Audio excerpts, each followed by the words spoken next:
আপনি কি এমন একটি বাংলাদেশ দেখতে চান যেখানে কেউ চাইলে 10 বছরের বেশি প্রধানমন্ত্রী থাকতে পারবে না?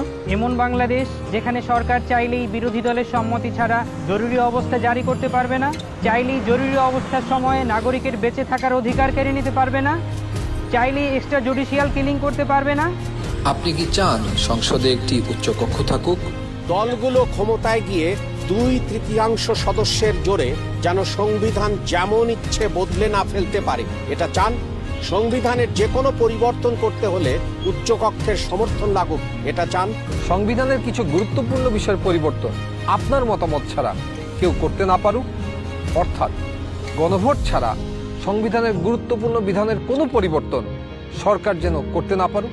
আপনি কি চান তত্ত্বাবধায়ক সরকার কিভাবে তৈরি হবে এটা সরকারি দল এবং বিরোধী দল মিলেই ঠিক করুক?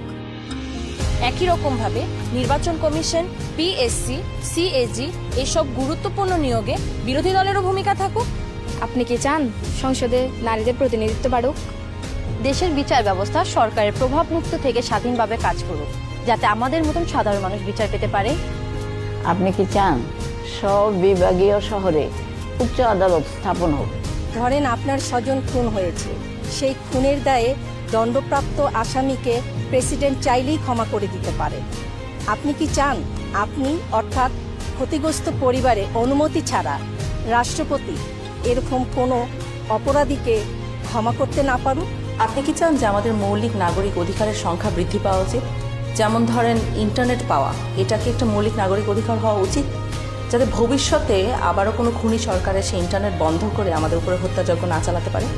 রাষ্ট্রপতি এবং প্রধানমন্ত্রী ক্ষমতার মধ্যে ভারসাম্য বজায় থাকুক, এটা কি আপনি চান?